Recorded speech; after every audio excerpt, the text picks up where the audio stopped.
So let me ask you a question. Are you living the wrong story? You know, I love Pinterest and I love to find so many good quotes on Pinterest. And I saw this one quote by Mo Williams that said, if you ever find yourself in the wrong story, leave. If you ever find yourself in the wrong story, leave. And so often we forget that we are the writers of our life story. We're not only the writers of our life story, we are the producers, we are the editors, we're the star of our life story.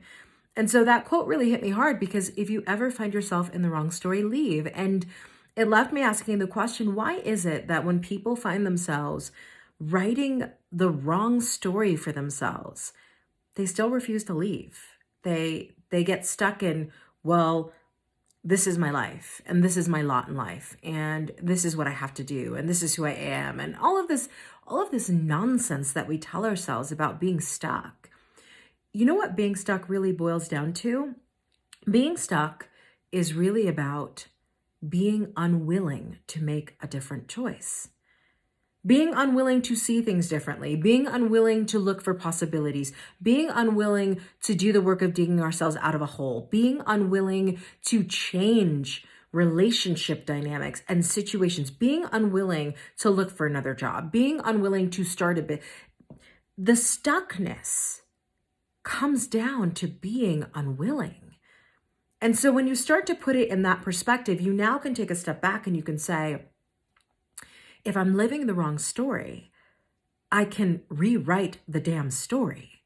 And the way that I rewrite the story is I say, you know what? It doesn't have to be this way. I don't have to live this way. I can make a different choice. I can move in a different direction. And will it feel comfortable? No, because stuck is my comfort zone. Will I find my way to the next place? Yes, I will, so long as I stay the course on moving in a different direction. So here is my advice. If you find yourself living the wrong story, there are a couple things I want you to do.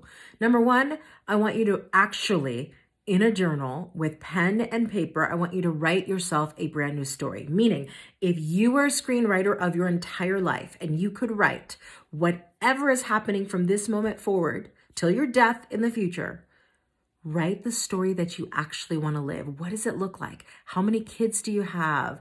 What's your relationship with your partner like? How many friends? Like, where do you live? What do you do?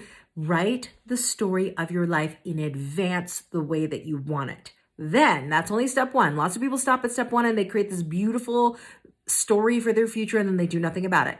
Can't do that. So write the story in a journal.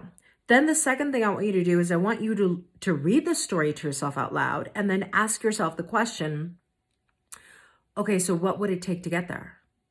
Now, this is where people get discouraged because they get stuck in the how. This step is not about getting stuck in the how. When you say, what would it take to get there? It might be as basic as, okay, I live in Maine, but I want to live in California. I've got to move to California. I'm not in a relationship. I want to meet the love of my life and get married and have kids. Then you've got to say, well, I've got to get myself out there so I can date. It might be, excuse me, I want to go a brand new direction in my career. So what certifications would you need? What degrees what are the things that are going to get you there? That's the next step. And then the final step is decide what is the biggest next step that you need to take, which direction. Don't focus on changing everything at once, like moving and changing careers and one thing. And then say, okay, what initial step will I take today? What immediate action will I take today on that area to make that area look like what I just wrote for my life story? And then take immediate action today. There it is. Watch this again and take notes, because the reality is if you're living in the wrong story, you're the writer of it. So rewrite the story.